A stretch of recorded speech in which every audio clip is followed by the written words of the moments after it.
So I spent the majority of my day yesterday, because I didn't have work, I spent the majority of my day looking through Facebook and seeing posts from people just crapping themselves. Gushing.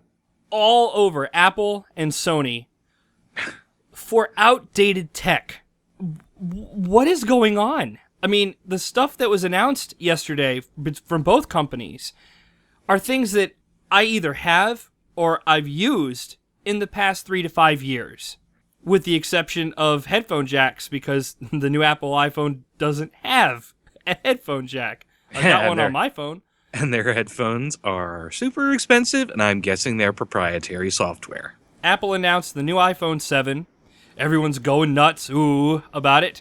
And what's wrong with your current phone? Does it do anything different than the phone you currently have? It's waterproof.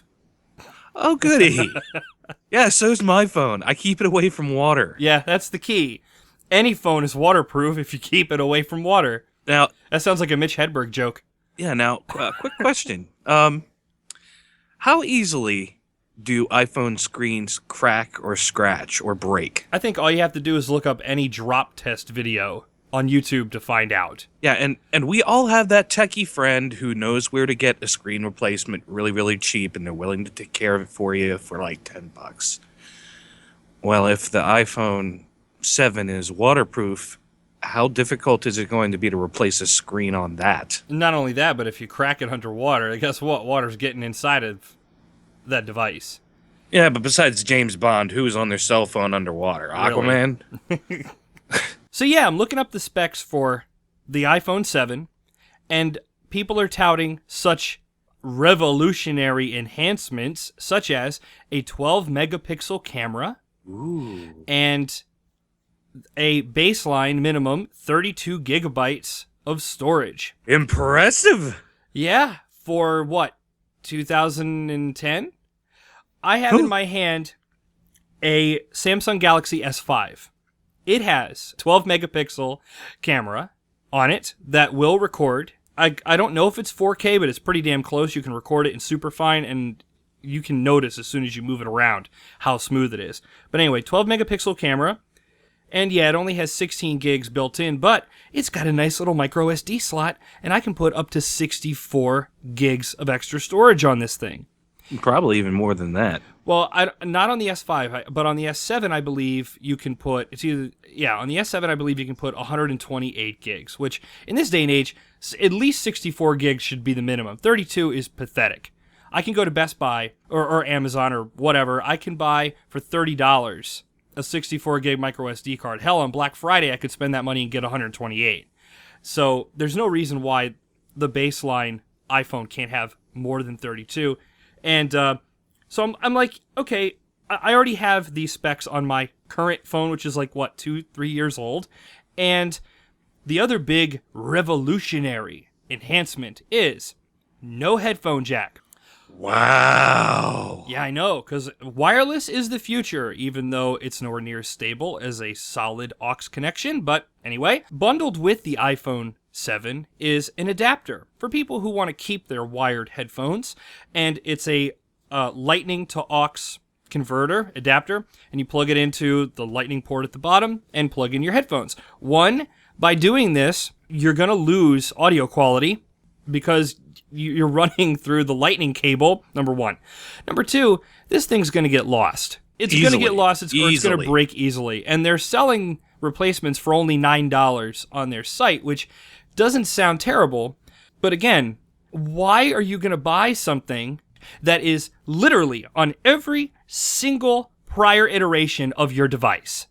And there are people, I was on Facebook, people were flipping out about this, they thought it was the next big thing, and I'm arguing with people, and people are like, oh, I don't have a problem with that, I'll pay $159 for their wireless earbuds, whatever, which anyone who's ever owned an iPod or an iPhone and gotten those pack-in earbuds, they're made of baloney. They suck. And that's all this is going to be. It's going to be those exact same earbuds, but they're going to be wireless. They're going to use Bluetooth. And there are people that were saying, I have no problem paying extra for the adapter. It's only $9. And I said to these people, you are part of the problem. You are willing to pay for an extra peripheral for something that you already had a year ago. It's as bad as these people that have no problem paying for extra parts of a game that were stripped out for DLC or microtransactions. Like, you really don't see a problem with this. These companies thrive on attitudes like this. It's not a big deal. Well, have fun trying to charge your phone and listening to it at the same time. Have a blast. I don't mind plugging in an aux cable. When I'm out cutting the grass and I'm listening to my iPod, I just take the cable and run it through my shirt. Is it really that hard to own a pair of headphones? All right, so the PlayStation 4. The PS4 Pro. Here we go with more stuff designed just to entice people. Ooh, it's shiny and new. Okay, the biggest improvement with the PS4 Pro is 4K and HDR capabilities. Number one, for $400, this thing is not going to be true 4K. It's just not. And it doesn't play 4K Blu-ray movies. Yeah, really. What's the point? The sad thing is the Xbox One Slim does. I'm dead serious. The new Xbox One Slim does. Okay, now Sony, you're telling me that the tech that you have patented that's in another company's console, you couldn't put it in your own? It is absurd, isn't it? It's mind-boggling. Not only that, but coming out and saying, oh, don't worry, the games that you currently have now, they'll receive updates for you to play them in 4K. And the games that are coming out in the future, they'll still work in your PlayStation 4. They just said that a half dozen games so far will be upscaled. And I'm guessing those are going to be The Last of Us. Yeah, first party Uncharted stuff. 4, first party stuff. And what do you want to bet? What do you want to bet? That this PlayStation 4 Pro is going to have an exclusive game. Don't say it. I'll tell you what their exclusive game is going to be. The Last Guardian. I'll bet you. I will bet you. I will bet you that it will only run on the PS4 Pro. For those that don't know the story, Herbie is a little pissed off about The Last Guardian. It's the whole reason that he bought a second PS3 when his first one got the yellow light, and then it got shoved to the PS4, and then it got delayed and delayed and delayed, and he's been waiting for it for quite a long time. It's been, what, 7 years? I think. 7 years. So, yeah, if this game comes out and it's just for... Well, Sony said, oh, no. The PS4 Pro isn't going to get any exclusive games. But They say that. Yeah, they say that. We'll see what happens. I don't know. Everyone, again, back to being on Facebook. Oh, it's going to have 4K. It's going to have this and that. And I'm like, 4K. I'm like, how big is your TV? Oh, I only have a 19-inch or whatever in my bedroom. Okay. I got news for you. It's not going to matter. It's not going to matter. Do you have a 4K TV? Well, no. Well, is your TV HDR capable? Well, no, I don't think so. Then why are you going to buy it? If you have a 4K TV, which I do have a friend that recently said he's going to get it because he's buying a 4K TV, a true one, not, some upscaled whatever. He's getting a 4K TV and he's going to give his old PS4 to a family member. Okay, that I understand. Great. You have a reason to upgrade. But for these other people that already have a PS4 and they're salivating over this Pro, if you don't have a 4K TV, there's no point. And then I saw the most insane discussion ever about this. I was on a friend's page and he and someone else were arguing. My sane friend was saying to people, look, if you have a PS4 already, the same thing I'm saying now. If you have a PS4 and you don't have a 4K TV, there's no reason to upgrade. Just go get, if you need the space, which the PS4 Pro only has a 1 terabyte. Can we move past that at this point? Really? It's the same thing with the phones. I think we've gotten to a point where we need to have a better bare minimum. But anyway, he was telling people, if you don't have a 4K TV and you don't need the extra space, there's no point in spending $400 on this thing. And the other guy comes in and says, well, I need to get a PS4 Pro because it's 1 terabyte. To which my sane friend replied, why don't you just go buy a drive and put it in your current PS4. This guy said, I swear to you, that's too much of a hassle, and he would rather just buy the $400 PS4 Pro. But you can go to Newegg or Tiger Direct and get a 2 terabyte notebook drive for what, like $49.99? I got my 2 terabyte laptop drive for $99 last year. I looked up a video on YouTube on how to take apart the PS4, which it was incredibly easy to pull the one piece off.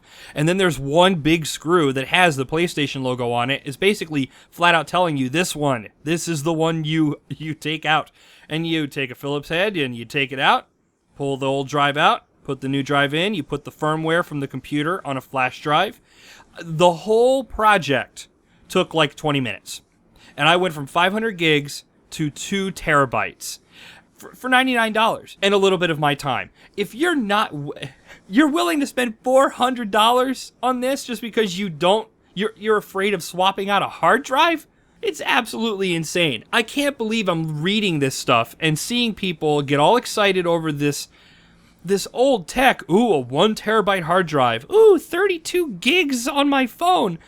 Like, what is wrong with people? Not only is Sony releasing this PlayStation 4 Pro, but they're releasing the PlayStation 4 Slim. $100 difference. They both play the same games. Why are you splitting your bottom line? It's the same thing Microsoft did, and it's still stupid. Okay, let me tell you a little story. A friend of mine, he was an acquaintance when I was in college. A friend of mine wanted me to upgrade his PlayStation 3. And I said, okay, yeah, sure. And he went out and he bought a hard drive for it and everything like that. So I go to his apartment, and lo and behold, he's got, I'd say, a decent collection of about 50 to 60 Blu-ray movies. Wow. And I was pretty impressed because, this thing, the PlayStation 3, was only about 2 years old at this point. He had it hooked up to a 27-inch CRT TV. Now, this is exactly what the situation is with these people that are wanting to get the PlayStation 4 Pro and think that they're going to get higher resolution when it all depends on what you're running it on. Nobody wants to research. Yeah, nobody wants to research if it's actually worth owning. Oh God. iPhone 7 and PS4 Pro, a fool and his money are soon parted.